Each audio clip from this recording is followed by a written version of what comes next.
Are you ready for it?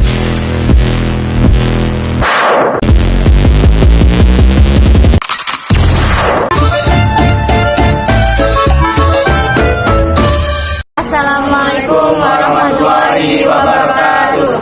Kami dari kelompok 6 akan membahas materi yang berjudul penerapan sistem produksi makanan internasional berdasarkan daya dukung daerah. Sebelum itu kita akan melakukan perkenalan diri dulu nih. Pertama dari saya Nurul Khadijah. Saya Ratna Ulanata. Saya Muhammad Fajri Irsab. Saya Muhammad Barzakidin. Saya Muhammad Fadli. Oke. Sekian perkenalan dari kami. Sekian perkenalan dari kami. Oke, kita lanjutin ke bahas materinya. Ngomongin tentang makanan internasional. Apa sih yang terlintas di pikiran kawan-kawan ini? Makanan internasional ya, makanan internasional lah.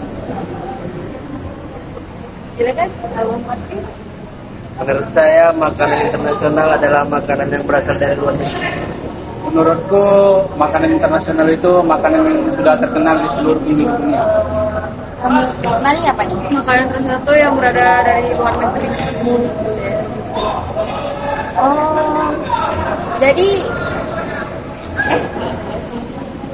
yang jelas dia terkenal lah ya.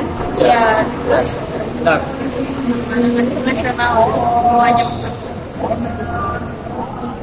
Oke, contoh-contoh makanannya nih yang kalian tahu. Ada yang kayak dari Dia dari mana? Itali, Ya, Jepang itu spaghetti, kayak pizza dari Spaghetti. Itali. spaghetti. ya spaghetti kan dari Italia. Burger. Ya, Itu lah. ya kebab Turki ya itu. Turki. Oke. Tahu lah ya kan apa aja makan-makanan yang terkenal ya mencakup kayak internasional. Oke, kita lanjut.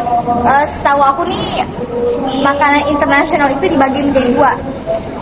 Ada kontinental dan oriental. Oke, kita bahas dulu dari yang oriental. Kontinental. Kontinental itu dong yang pertama. Kontinental. Ya, harus Oke. itu. Kontinental tuh apa ya?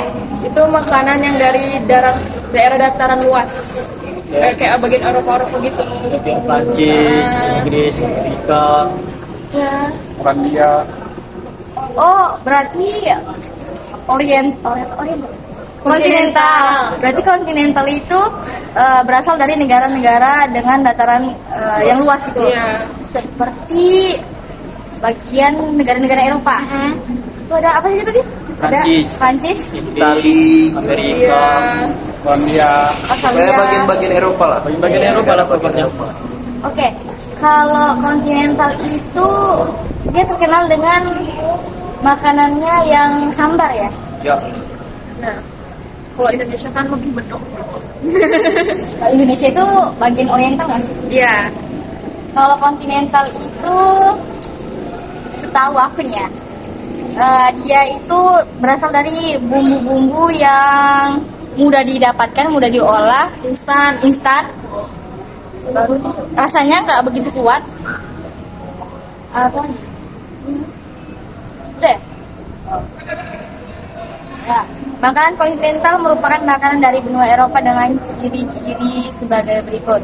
Oke, itu ada Eropa bagian wilayah Barat, Timur, Selatan. Itu mereka punya ciri khas yang berbeda. Kayak misalnya Eropa bagian Barat itu kayak ciri khas yang mereka pakai itu merica sama garam. Terus kalau Eropa bagian Timur tuh kayak Eropanya tuh kayak seperti lada gitu yang menyelat. Terus kalau Eropa Selatan itu kayak kayu manis.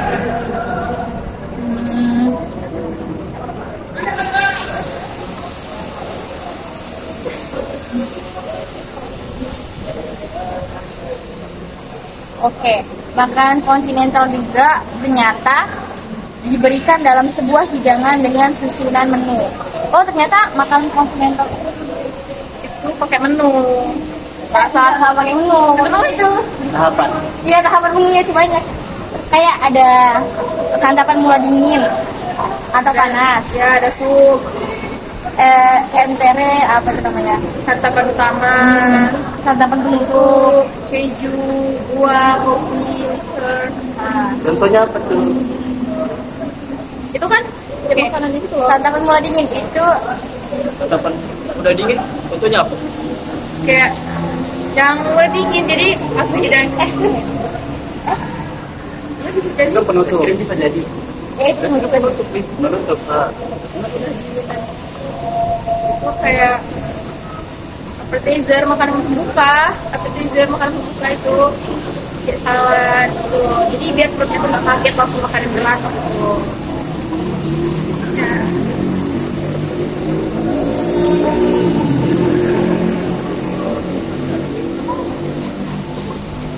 Oke, saat ini susunan menu makanan kontinental disusunkan menjadi 4 giliran yaitu appetizer, soup, Main main course, and dessert. Dessert tuh kayak makan buka yang dihidangkan sebelum makanan utama.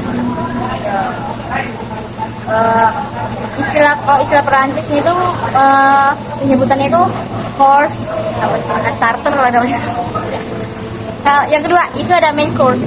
Main course ataupun yang disebut dengan makanan utama itu makanan yang berat-berat ya, kayak Isinya tuh kayak ada karbohidrat, vitamin, protein, mineral. karbohidrat tuh kayak contohnya nasi.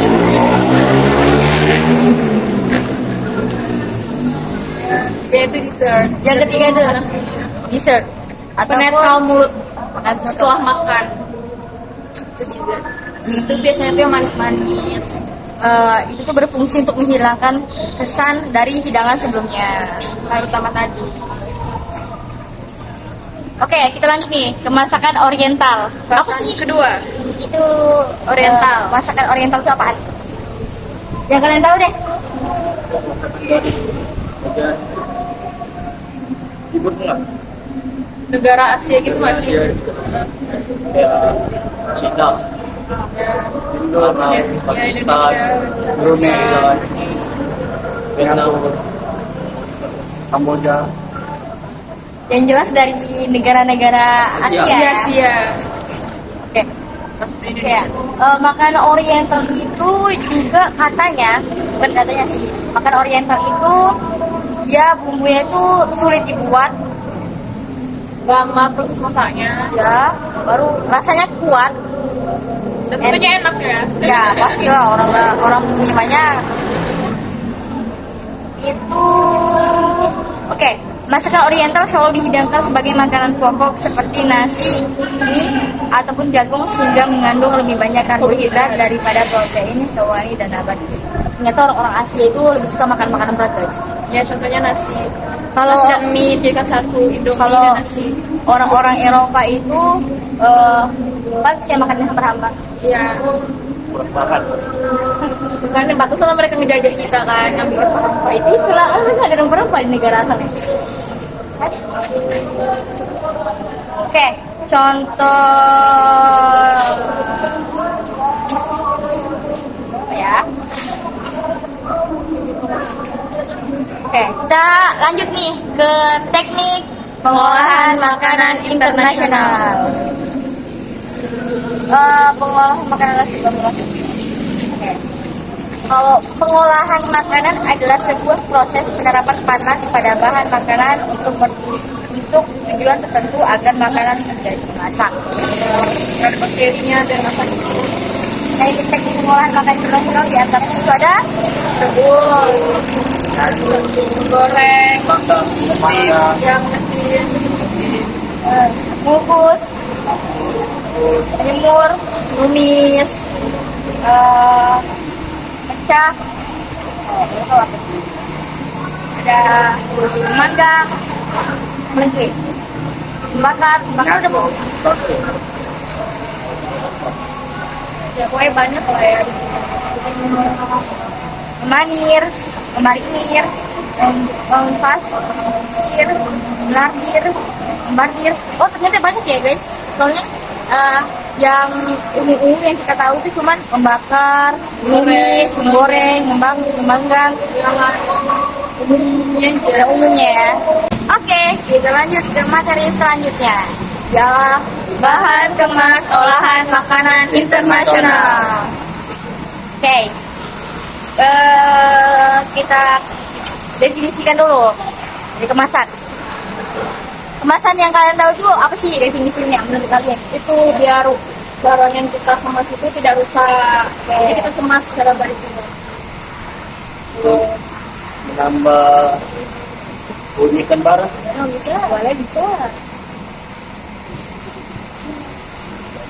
Untuk melindungi barang, Oh, biar dari plastik. Buat makanan tak Tak rusak lah ya. salah. Ya. Ya hancur pula datang-datang kan. Oke. Kita lanjut ke fungsi kemasannya nih. Seperti yang kalian bilang tadi, itu untuk melindungi Makanan. Dari sinar matahari. gitu. Nah, Ya, oke, tidak kita bahas rusak. nih yang lebih jelas. Terperinci lah ya. Ya, oke, silakan Abang Fatir. 1. Kemampuan atau daya membungkus yang baik untuk memudahkan dalam penanganan, pengangkutan, distribusi, penyimpanan, dan penyusunan atau penumpukan. Yang kedua itu ada kemampuan melindunginya dari resiko dari luar, misalnya perlindungan dari udara panas atau dingin, sinar cahaya matahari, bawasing, benturan atau tekanan mekanis, dan kontaminasi mikroorganisme. Yang ketiga, kemampuan sebagai daya tarik terhadap konsumen. Dalam hal ini, identifikasi informasi dan penampilan seperti bentuk, warna, dan keindahan bahan kemasan harus mendapatkan perhatian. Yang keempat, persyaratan ekonomi. Artinya kemampuan dalam memenuhi keinginan pasar, sasaran masyarakat, dan tempat tujuan pemesanan. Yang kelima itu ada mempunyai ukuran, bentuk, dan bobot yang sesuai dengan norma atau standar yang ada, mudah dibuang dan mudah dibentuk atau dicetak. Itu lah ya fungsinya. Ada 5. Ada 5 fungsi. Dan ternyata dalam rangka memenuhi persyaratan-persyaratan tersebut, kemasan harus memiliki sifat-sifat. Oke. Sifatnya ada apa aja tuh? sifatnya ada permeable terhadap udara, dalam kurung oksigen dan gas lainnya, bersifat non-toksik dan inert, dalam kurung tidak bereaksi dan menyebabkan reaksi kimia, sehingga dapat mempertahankan warna, aroma, dan cita rasa produk yang dikemas. 3. Kedap air, mampu menahan air atau kelembapan udara sekitarnya. 4. Kuat dan tidak mudah bocor. 5. Relatif tahan terhadap panas.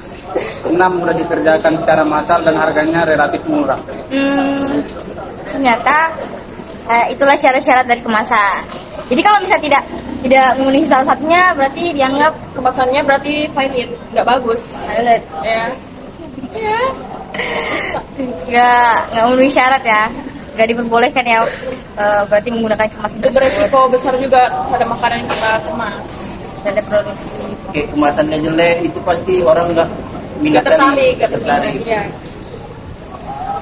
Oke, kemasan ternyata dapat digolongkan berdasarkan beberapa hal antara lain. Itu ada frekuensi pemakaian.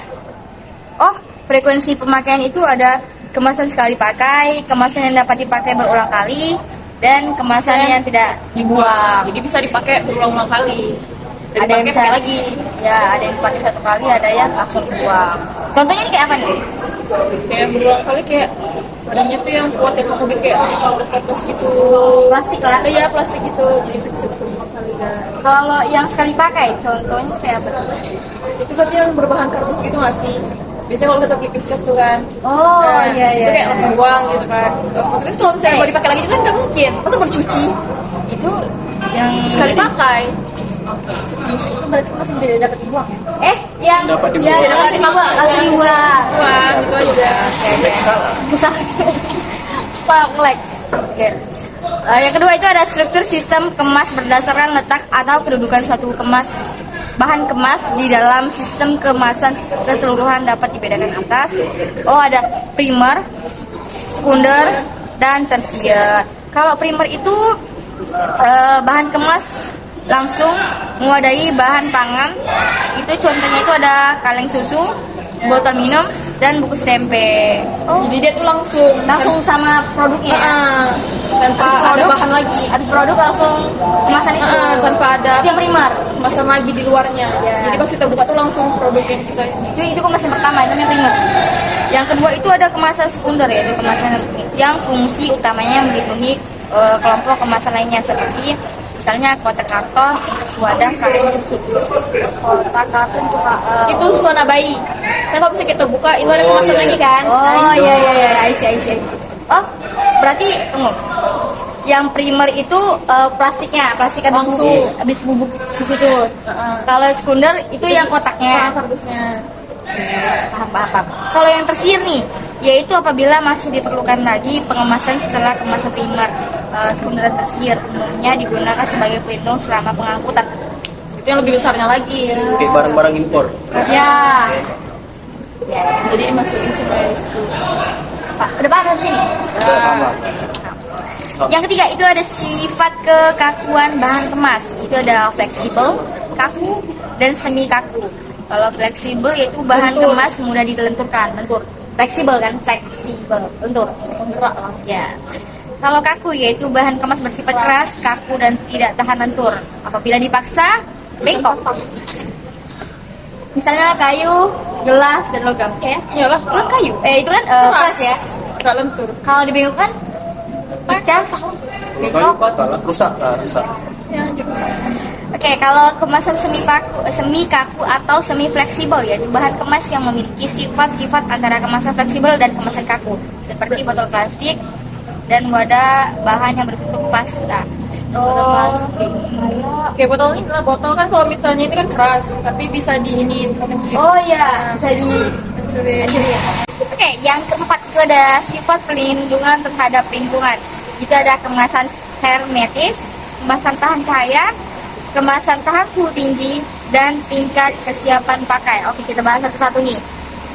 Kemasan hermetis yaitu wadah yang secara sempurna tidak dapat dilalui oleh gas, misalnya kaleng dan botol gelas. Contohnya kaleng dan gas kaleng. Yang apa? Wadah yang secara sempurna tidak dapat dilalui oleh gas. Jadi dia tuh nggak bisa masuk gas lagi loh. Dia tuh minim masuk udara ke dalam kaleng itu. Ke dalam. Kayak misalnya kaleng susu kan kalau bisa masuk udara kan terus bakal basi. Oh iya. Kayak susu beruang, itu kan kaleng. Kalau bisa dibuka kan udah lama-lama pasti basi. Tapi kalau bisa tutup, nggak ada masuk gas, nggak ada masuk udara, stay dong, nggak basi. Oke, yang kedua itu ada kemas tahan cahaya, yaitu wadah yang tidak bersifat transparan, misalnya kemasan logam, kertas, dan foil kemasan. Itu kayak bungkus coklat. Ya. Kertas kan logam, aluminium foil, baru coklatnya. Jadi biar coklatnya ini nggak gampang meleleh karena ada aluminium foilnya. Oh ternyata iya, kenapa coklat nggak gampang meleleh? Iya. Padahal dia dipindah-pindah dari wilayah satu ke wilayah lainnya. Tanpa ada kulkas lagi. Baru ada aluminium foilnya tuh. Iya, itu yang buat isinya. Membuat coklat itu tidak gampang meleleh. tahan cahaya gitu. Ya, oke, yang kemasan tahan suhu tinggi jenis ini digunakan untuk bahan pangan yang memerlukan proses pemanasan, sterilisasi atau presterilisasi. Yo, itu sebenarnya kayak makanan siap saji nggak sih yang tinggal dimasukin dalam tupperware? Kayak popcorn tuh kan ada kampung freezer jadi kita tinggal masak aja langsung gede gede dia Tahan panas. soalnya dia berwarna juga tapi lebih tebal lagi. Oke, selanjutnya itu ada tingkat kesiapan pakai. Itu ada wadah siap pakai, wadah siap dirakit atau disebut juga wadah lipatan, dan kemas fleksibel. Oke. Wadah siap pakai yaitu bahan kemas yang siap untuk diisi dengan bentuk yang telah sempurna sejak keluar dari pabrik. Contohnya adalah wadah botol, wadah kaleng, dan sebagainya. Kalau harus dirakit itu kayak yang berbahan kardus kayak gitu kan baru kita satu dulu baru bisa. Oke, lanjut. Wadah siap dirakit atau di Ya tadi itu. tadi kalau kemasan fleksibel ya tadi ya lentur dan tadi bentuk. Oke, lanjut nih ke yang terakhir. Pas. Teknik pengemasan makanan internasional.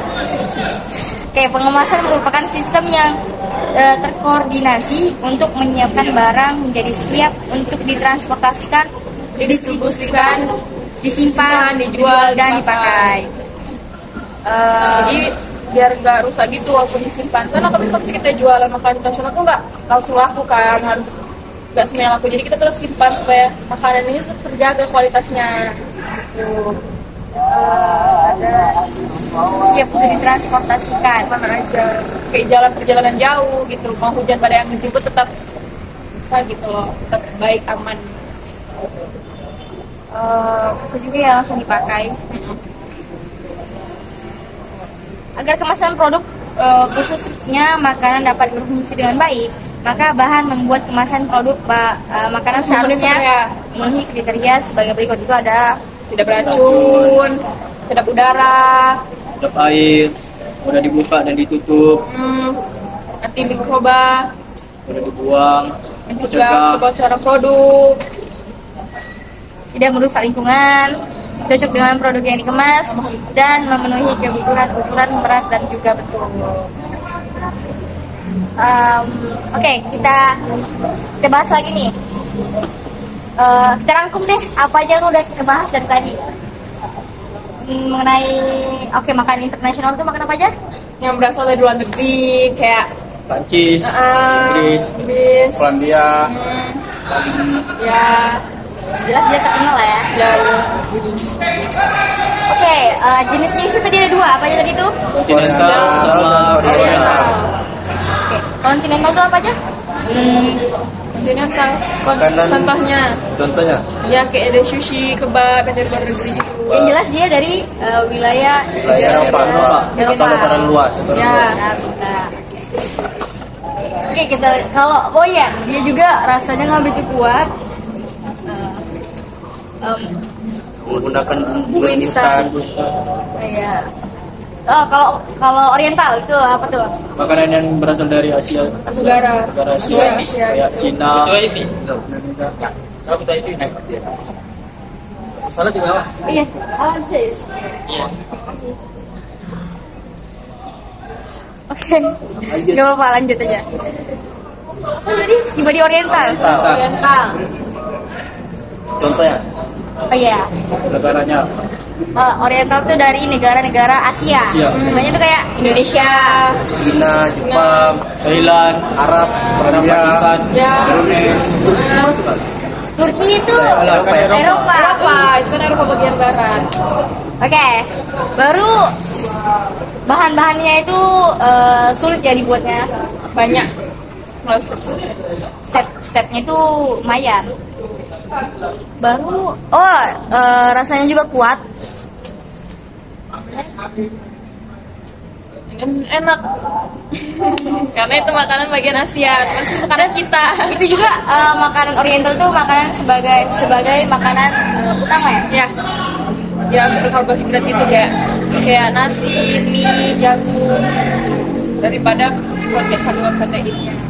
Oke, tadi itu ada apa lagi itu selain definisinya tadi, kita tuh ada bahas tentang kemasan ya. Ya,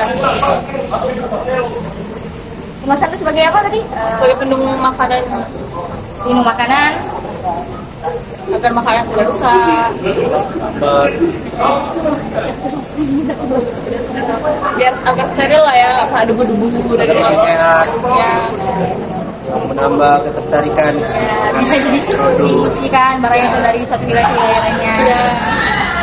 Oke, oh iya, baru teknik-teknik masak tuh ada apa aja tadi? Dan merebus, manggang, goreng, ngetim. Membakar, Mentung minyak gitu lah ya. Ya, menyatu. Ya, oke. And then terakhir tuh ada apa aja tadi? itu teknik pengemasannya. Pengemasan. Iya, Oh ya, penguasaan makanan internasional. Itu apa tadi? Itu barang pengemasan yang harus benar intinya sesuai kriteria. pengemasan yang membuat barang tersebut harus siap ditransportasikan, didistribusikan, disimpan, dijual dan dipakai. Itu aja ya untuk pembahasan kita pada hari ini. Sekian dari kami kelompok 6. Wassalamualaikum warahmatullahi wabarakatuh.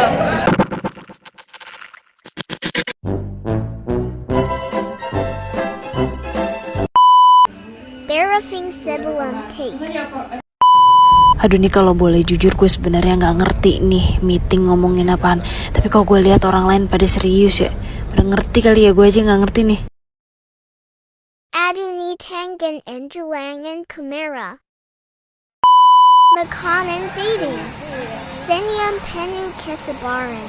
Enacting Clothy Making. Away from Keyboard Part 1. Pening Jarlamani.